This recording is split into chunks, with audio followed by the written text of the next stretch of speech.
Welcome into this edition of Gator Bytes on the 1010XL.com podcast network, also being simulcast on the Florida Gator 1010XL Facebook page. Today's Gator podcast is brought to you by Southeast Orthopedic Specialist.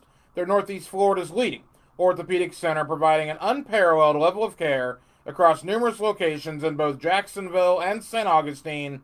That includes Riverside, Northside, the Southside, the beaches, Fleming Island, and St. John's. He is Denny Thompson. I'm the hacker Ryan Green, and Denny, Gator Nation, all up in arms. It's Thanksgiving Eve. Florida's 6-1. You think all would be right with the world. Kyle Trask was like the Heisman frontrunner. But the College Football Playoff Rankings inaugural edition of 2020 come out last night. Florida's number 6, and Gator Nation not very happy about it. Why? I don't know. You're right. I don't know why. I missed this. I mean, I saw it they were number 6, but I haven't seen the anger about this. What are we angry about? I want to be angry today. What are we angry about? Well, I think just the fact that people are talking about Florida having this great year, at least the comments I've read. People have Florida's having this great year, but yet if the playoffs started today, the Gators wouldn't be in it. But they don't start today. Right. I'm just telling people, calm down. No, I know. If you win the rest of your games, you're going to be in the playoff. You're in. This is like really simple. I mean, if you didn't lose to Texas A&M, you'd probably be the number 2 team, if not the number 1 team right now, because you played the most games, and everything's ahead of you. Like, I mean, I don't know what else you would want at this point. This playoff system, there were some interesting things that came out of it last night that I saw. That's not one of them. Like, that's expected. Let me ask you this, though. I expected A&M to be ahead of Florida, too. I mean, A&M beat them head-to-head. Head-to-head mattered last night in the rankings. If A&M does not lose from here on out, and Florida does not lose from here on out, and both teams have one loss, it just so happens that Florida is the SEC champion, will head-to-head still mean something for A&M? No, So then why? That's the problem. Why does Florida, it mean something last night? Here's what I think it said last night for A&M, is if everything goes status quo, if Alabama wins out and they beat Florida, Texas A&M may be in. Yeah. They've got a real shot to be in. A&M is really rooting against the Gators right now. I think if it goes all the way through and Florida finds a way to beat Alabama in Atlanta, then it depends on how that game goes and how Alabama plays against Auburn. Now, if Alabama loses the game, that's a whole different story. If they lose to Auburn or whoever else they've got, LSU, I think, or somebody else, that's a whole different story. But if they won out and then Florida beat them in a great game, then I think Texas A&M will be out of luck. But Texas A&M was definitely the big winner from the rankings last night. I mean, it's like one of those things where you want to argue it, but at the end of the day, you can't. You can't. They beat Florida. If you reverse the roles, and again, we will be debating this for the next few weeks, clearly, every time the rankings come out. If you reverse the roles, and Florida wins out with one loss, A&M wins out, only has one loss, and Florida gets in over A&M, even though A&M beat them head-to-head, if I'm an A&M fan, I'm furious. I mean, you're gonna be furious if you're an A&M fan anyway, because you're an A&M fan. But I don't. I mean, they don't really have an argument in that case, because then Florida turns around, and that means they beat the team that just absolutely destroyed them. Fair. Yeah. And that was a game early in the year, right? That was week 2, 3, something like that. Yeah, week 3. Whatever it was. So there's been a lot that's happened since then. I think A&M far and away the biggest winner from the initial rankings. Well, Clemson was a big winner too, and I was a little bit surprised by that. But A&M far and away the biggest winner, because there's a good chance the way this whole thing sets up that the SEC has 2 win again. And not to get too much into the rankings, biggest surprise for me, Oregon and BYU aren't even in the top 12. Not even the top 12. Now, I understand BYU has played a horrific schedule. They are 9-0, and that's not their fault. Their schedule got obliterated by COVID. They've had to play who they've had to play. But a 9-0 BYU team, I think, came in, 15th, 16th last night? Yeah, I mean, that only matters if you care about the bowls. BYU was never getting into there was conversation about BYU and Cincinnati. Now, Cincinnati's number 7. Hypothetically, Cincinnati could have a path. Hacker, we've been doing this long enough, you know that if it all comes down to it, it doesn't matter if Cincinnati falls into that fourth slot. They're not going to be in it. I thought 2020 might be different because it's obviously a different year. No, they're going to wait. Now, BYU, if they would have picked up a right game, if they could have picked up an Oregon, and Oregon may need that game more than BYU, but if they could have picked that up, then maybe they have a conversation. But right now, Oregon and BYU are not the 4 best teams in the country. They're not the 6 best teams in the country. They're not in that conversation. So they can complain about this all they want, but that's the facts. You're not that great. BYU have a great quarterback, and you've had a good season. Leave it be. Like your UCF of a couple years ago is essentially what you are. That's cool. That's fine. But you're not one of the top 4 or 6. The most egregious thing out of that whole ranking system last night was Georgia. Being number 9? Yeah, Georgia should have been way out of the top 10. Now, granted, their 2 losses are to 2 of the top 6. And they got run by both of them. Yeah, they did. They got run out of the stadium by both of them, and they barely beat a 48-man roster with a true freshman quarterback Saturday night at home. Georgia's not good. They're not good. You're not one of the top 15 teams in the country right now, Georgia. So that's one of those, the logo put them in the top 10, and that's the only thing that put them in the top 10. You know, one thing that I go back to last week for a moment. Normally, 383 yards passing, 3 touchdowns, and no picks would be a great day. But when you're Kyle Trask here in 2020, that just seemed like a ho-hum, kind of a yawn type day.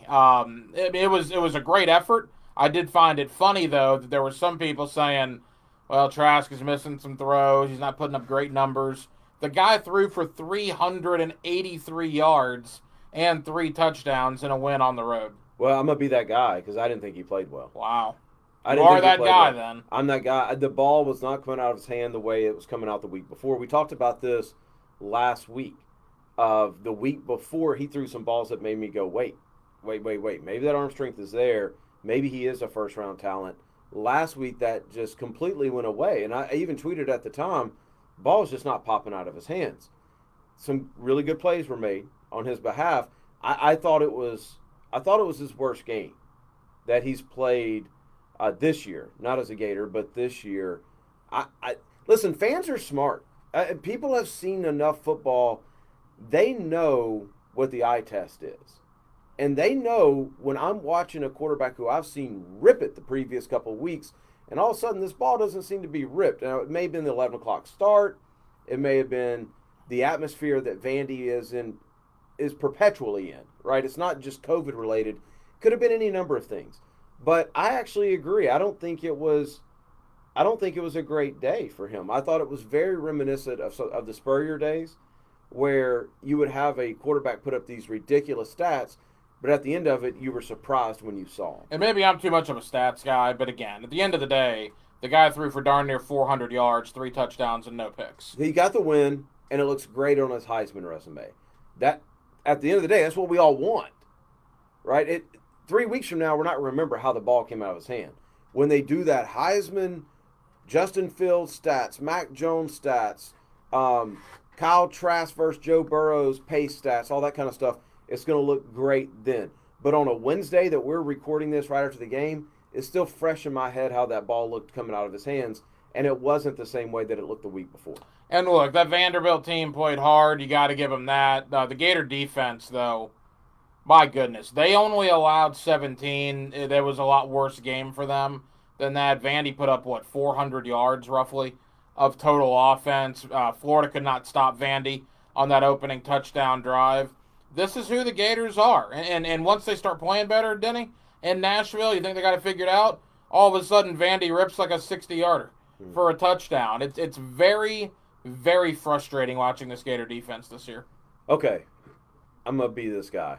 So we started out the show talking about how Florida fans are frustrated with being number 6. Now we're 9 minutes in, and we're already talking about their faults defensively. I would suggest that as Florida fans, and y'all don't get angry at me here, I would suggest that with this crap defense, number 6 is generous until you beat Alabama. Because that Georgia, I'm telling y'all, that Georgia win don't look so good right now. You're talking about a Georgia team that could do nothing against a Florida defense that stopped nobody, right? And you're talking about a Georgia team that barely eked by Mississippi State. What is the best win that Florida has? If they went out there in, y'all don't misunderstand me, but you can't say, I'm not talking about you, Hacker, but you can't say, man, we should be ranked higher than 6, but then in the very next breath talk about, man, we couldn't stop Vandy. Which one is it? Well, I think that's all over college football, though. I mean, Alabama allowed a 50-bomb to Ole Miss. I mean, it happens to every team. In week 2. No, I get it. I get it. Since then, nobody's been able to do anything. Right, but you look all over the college football landscape. Points are being scored at an absolutely ridiculous clip. Look at Ohio State. Ohio State's in the playoff right now. Mm-hmm. Indiana just threw for 500 yards on them. Ohio State's very lucky to be ranked where they're at. They're very lucky that they won that game. There's a lot of luck involved in this, but at the same time, that's the first time Ohio State has had that happen. This has happened to Florida now 6 times? Yeah, pretty much every game. Yeah. With the exception of Missouri. Yeah, Missouri. And the Missouri game is when all the young guys were playing in the secondary. Right. So I just think Florida right now needs to find out who they are. And you're not going to find that out this week because the team they're playing is not good. You're not going to find it out the next week. LSU, are they starting to make a turn? Maybe if you play that game, you find it out. I don't know. But Florida's got to find out who they are defensively and before they get to Atlanta and face an Alabama offense that nobody has even come close to stopping. Today's Gator Podcast is brought to you by Southeast Orthopedic Specialist. For the highest quality care, you can rely on Southeast Orthopedic Specialist for any orthopedic injury or concern. You can log on to their website by going to se-ortho.com, and you can listen for Southeast Orthopedic Specialist, the good doctor, Kevin Murphy, on Thursday mornings in the 7 o'clock hour with Jeff and Dan right here on 1010XL for his weekly analysis of injuries in sports. Hey, while I know that I've got half the people listening angry at me because I just said they don't deserve the number 6 ranking, that's not what I meant. But I'm also going to ask y'all to hit like and share on this, please. Please, please, please. If you like it. If you like it, yes. If Which we hope you do. That's why you're watching. If you don't like it, it's in the spirit of Thanksgiving. Still share it to all your friends. All right. Now, you mentioned the Gator defense. I was having a conversation Sunday night with what I would consider to be a pretty big Alabama buddy of mine. He, season ticket holder, went to Alabama. This is not a casual fan. This is a guy that knows a little bit about what's going on in the program and has had season tickets for 2+ decades. I asked him, the Alabama thought from the fan base over there about the Florida game potentially in Atlanta on December 19th. He had zero trepidation in saying this. He said, I think Florida's a good team. I also think Alabama's going to line up in the I formation, gain 5 yards every single play, keep Trask off the field, and win the game by 3 touchdowns. How much of a concern is that for the Alabama running attack with that big offensive line that they just control the ball, eat up the clock, and keep Trask off the field? When have they done that this year? Well, the I formation, that's what he said, and I didn't want to split hairs. Run the ball effectively and eat time off the clock. Well, they can do whatever they want to do. That's what they've shown. I don't think anybody's going to argue the fact that Alabama's going to have their way with Florida's defense. That's not the argument. I mean, I would suggest to Alabama fans that the issue's the other side of the ball. That's why you run the ball to keep Trask off the field. They're not. Listen. That's exactly the point, though. Florida. It's not, because Florida hasn't stopped the run. You only can keep Trask off the field if that defense is good enough to make you drive 8 minutes. Florida's going to give up a touchdown in 3 minutes. Wow. That's probably not good either, then. Well, I mean, it is what it is. Like, that's not a game where you're going to look up and Alabama has controlled everything and kept the ball for 40 minutes of the game. It's not the way that's going to work. Florida's either going to, this is what the defense has shown, they're either going to get a 3 and out, or they're going to give up a 85-yard, 2.5-minute drive. The other thing, Alabama loves to throw the ball. That's the other thing. Like, that's where they're doing most of their damage, and they throw deep. They throw vertical. The only way Florida has a chance in this game is to get in a track meet, and I don't think their defense is good enough for Alabama to execute that game plan. You mean does that make sense? To drive 12 plays, 80 yards, and take 7 minutes off the clock. Right. It's going to be 8 plays, 80 yards, and 3 minutes and 15 seconds off the clock, and then Florida's going to do the same thing coming back around. I mean, this isn't going to be – Alabama hasn't played that style of football in years. And Nick Saban's not going to change what he's doing offensively that drastically in a game. So we already know how this game's going to go. If Florida's going to have to score a minimum of 38 to win that game, period.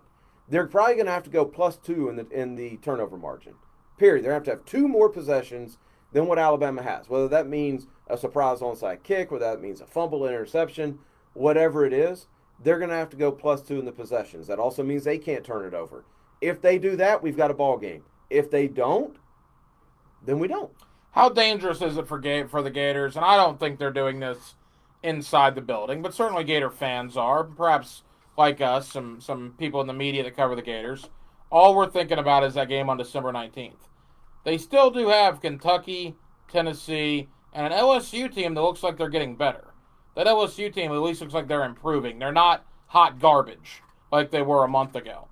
Any concern from you that it's all Alabama, Alabama, Alabama, still with 3 regular season games to go? No, because I don't believe that's what they're doing in the building. Dan Mullen has got complete control over that team.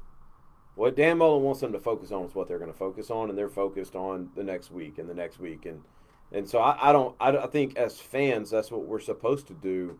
We're supposed to look forward to that next big game, but I don't think they overlook, especially in a year where every single game is precious and every single game is in doubt.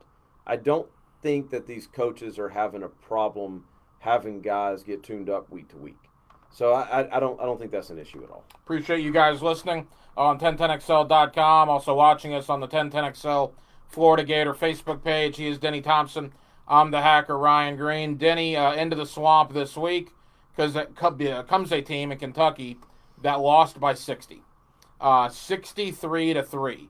Alabama over Kentucky last week. Now, the fact that Kentucky in 7 days goes Alabama and then to Florida, people are going to look at how both Alabama and Florida play the Kentucky Wildcats. And it's going to be a terrible look if Florida wins this game 45-27 because Alabama just beat them 63-3 last week. You think? You think that's going to be a terrible look? I think it'll be a terrible look, yeah. I don't care. If Alabama dominates them and Florida struggles? Honestly, Alabama and Florida are going to line up and play in a month. I don't care what happens in this game as long as Florida gets a W. I don't care if it's 38-35. Wow. If it's 38-35 a week after Alabama beat them 63-3. What does that mean? Well, me personally, I'm going to lose quite a bit of confidence in the fact that Florida can beat Alabama. Man, listen, you just win. You just win. If you start trying to you're literally playing Alabama in a month. No, I get you're that. You're going to get a chance to show what you show. I don't care about beating them by 60. That's not going to happen, I don't think. But if Alabama can dominate this opponent and you play them the very next week, I would hope if you think you belong with Alabama, you should be dominant against that same opponent as well. Well, sure. I think they win this game 42-20, 42-17, 45, something like that. But, I don't, again, week to week, and I know it's coach speak, but there's never been a year that this is more relevant. Week to week, you said it early on, survive in advance. Yeah. You find a way to win this football game. Let me tell you something about Kentucky. I've watched every game. Kentucky is in this weird issue right now to where last year they were pressed into this situation where they had to have a receiver play quarterback. And they ran this offense that was weird, but they fell in love with the offense. And so they came into this year going, okay, we've got 3 quarterbacks. We're going to run this same offense with them, and it's not working. People want to say that the issue at Kentucky is the quarterback room. It's not. It's not at all. All 3 of those guys are good. You don't really have any playmakers on the outside. Nothing. Yeah. You've got nothing on the outside. Was it Ali is the one receiver, and other than that, they cannot get deep to save their lives at the receiver position. If you go watch the All-22 of them versus Georgia, it was embarrassing. Georgia's defensive backs had their receiver pushing to the sideline 90% of the plays. So it's like you're watching this game, and from the tight angle that you see on TV, you're yelling at the TV for the quarterback to throw it down the field, or at least I am, right? But then you go back and you watch it, and that's not the situation. There's literally nobody to throw it to. So what they have, Kentucky has an identity issue right now, is they don't know, and I'm talking about at the coach's perspective, Terry Wilson, Joey Gatewood, and Bo Allen. 3 really good quarterbacks that probably could play at 90% of the colleges right now. Quarterback's not their problem. If Florida loads up the box and stops the run game, they're going to be fine. Mm-hmm. They're going to be fine. If they can't stop the run game, then Kentucky's going to run it at them 60 times on Saturday. talking about the inefficiencies on the defense, let's go position by position. I'll tell you my thought, want yours as well. Defensive line, I think Florida's okay. Are they great? No. Obviously, they haven't really replaced Grenard and Zuniga to their liking, but I think they're serviceable on the D line. Linebacker, I think Ventrell Miller's pretty good. What's around him, I think probably could be an upgrade, but I don't consider the linebacking core terrible. Maybe below Florida's average, but not terrible. I think the secondary's terrible. I don't know why the secondary's terrible. You've got guys back there that have played a lot of football, from Donovan Steiner to Sean Davis to Kyer Elam to Marco Wilson. I mean, there's a lot of experience back there, but they have been terrible this year. So when you combine an average D-line with maybe a slightly below average linebacking core and a terrible secondary, that's not a good recipe for success. What do you feel, or how do you feel about those three positions individually? I agree with a lot of what you just said. I think here's like the root of the issue is if you look at the run game, Florida against the run, the defensive line cannot keep the offensive line from the linebackers, so it makes the linebackers look really bad, really bad. So it's there's a reason Ventrell Miller's tackling so many people, right? I mean, that's the major issue is the defensive line cannot hold that point of attack against the run game. When you go to the pass game, is where it gets even more complicated because Florida's defensive line statistically has improved, but I'm not real sure they're much better than they were before in reality because the way they're having to get to the quarterback is basically speed rushes and speed rushes and speed rushes. And if you don't get there, you run by it, and it's extra time for the quarterback, which then exposes the secondary. So I would like to see, I think what Florida's issue is they need more beef in the middle, and they need a more controlled pass rush and effective pass rush outside. And I think if they can figure that part out, then automatically that second level gets better in the run game, the third level gets better in the pass game. I don't think it's fair to point out one unit and say they're terrible. I think right now, cohesively, it's not a good fit. They're not playing together right now. And that's probably the answer to my next question, but I'm going to ask it anyway. I just remember Kyer Elam, Marco Wilson, Brad Stewart, Sean Davis, and Donovan Steiner being better last year than they are right now. None of them are bad players. I think they're being asked to do some things that maybe because of the deficiencies in the pass rush and having to dial up a blitz to get home and all that kind of stuff. When you blitz somebody, you're leaving an area open.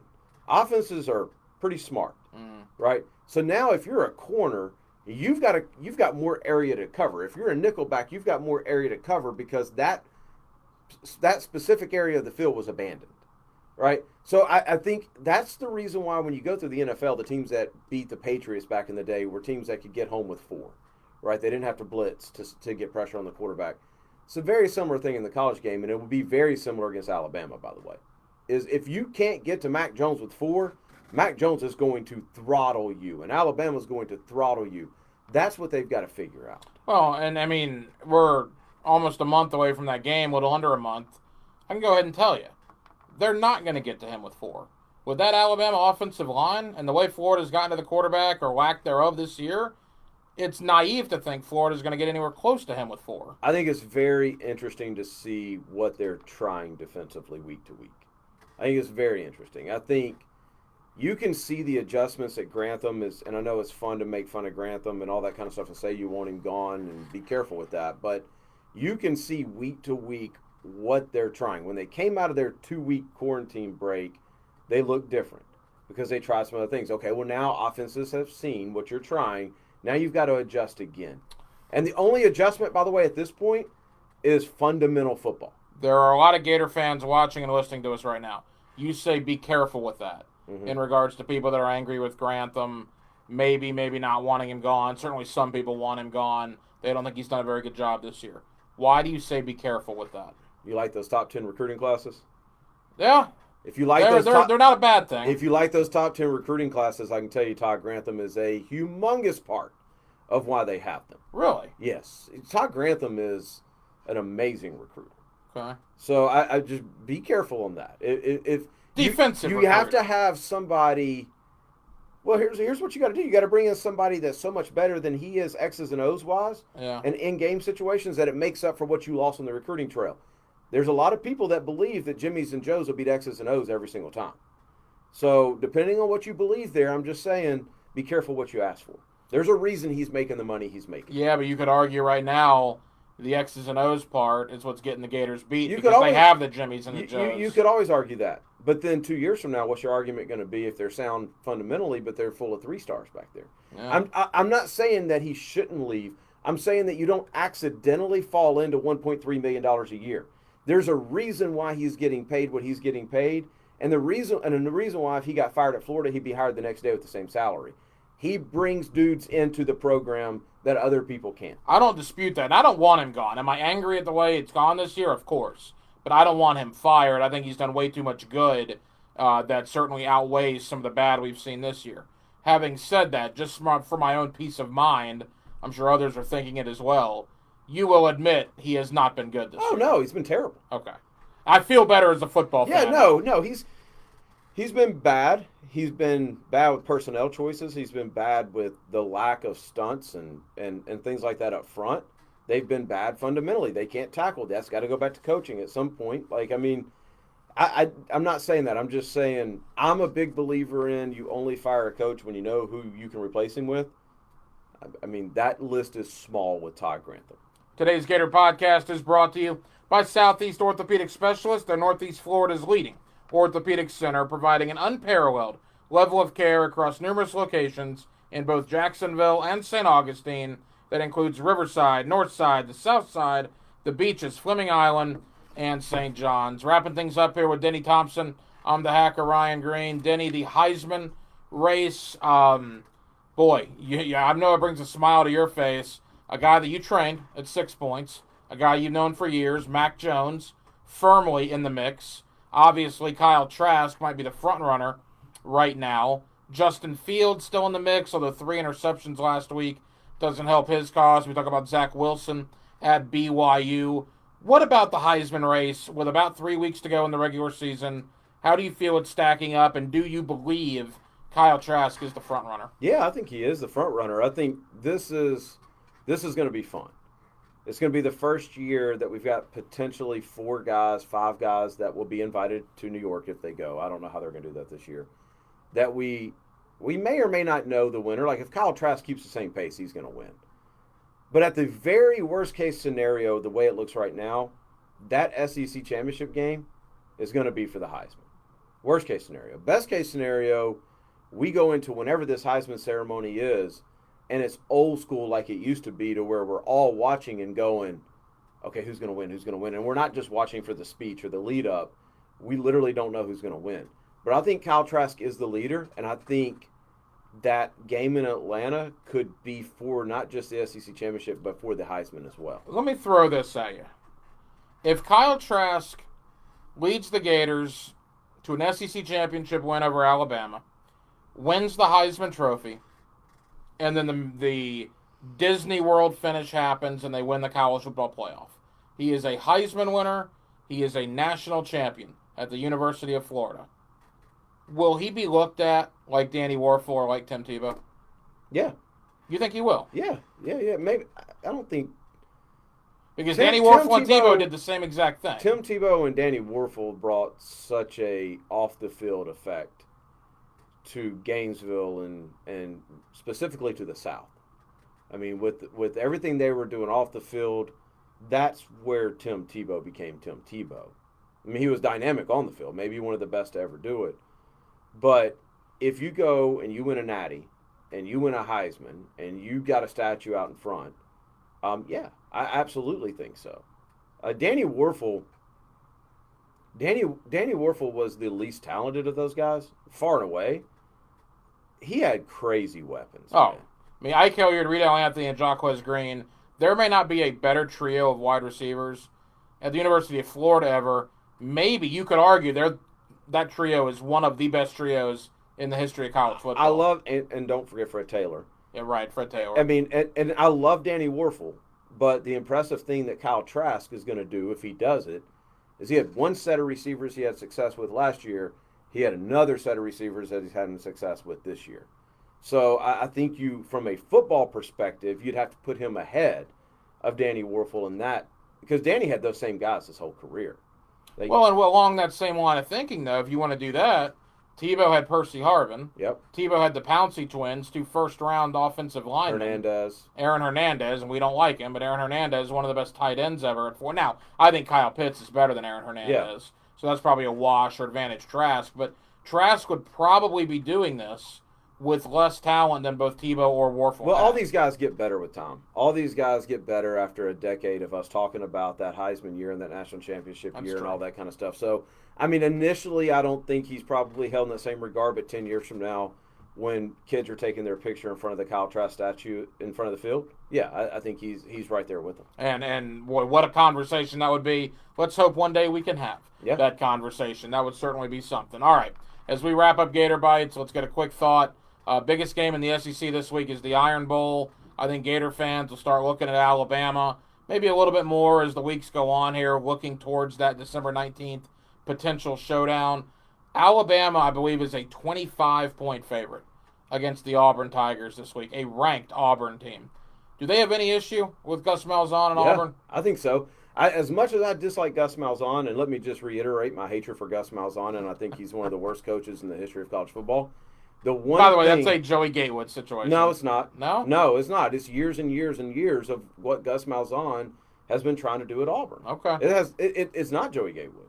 It's not Bo Nix's fault that he went to a school that doesn't develop quarterbacks and runs an offense that may have worked 10 years ago, but people caught on to. So you're saying you're not on a dinner basis with Gus. He's not going to fly into Jacksonville. Bump Gus. Come to your house for fellowship. But here's what I will say for him. Yeah. Is he shows up for Alabama. Every single year, Auburn's ready to play that game, and every single year, it seems to be a good game full of dramatic finishes. Something seems to happen, and he finds a way. Whether it's tricking Alabama into having 12 guys on the field, or whether it's the kick six, or whatever it is, you've got to give the man credit because he doesn't seem to have this. He doesn't get paralyzed by Alabama and Nick Saban. So, yeah, I absolutely give Auburn a chance, and I fully expect that to be a 12-round fight. I will be dialed into that game, and I think this is far and away Alabama's biggest test that they've had this year. Yeah, and probably will be their biggest test up until the Florida game. All right, that's a 3:30 kick. At high noon, the Gators and Kentucky. You said it earlier, but certainly to reiterate it, you're envisioning a 45-17 type ball game? Mm-hmm. Yeah, something like that. I think I don't think it's that close. I think it very similar to Alabama, very similar where Kentucky comes out. They do some things the first 2 series. They eat at the clock just a little because they don't have that explosive take it to the house running back.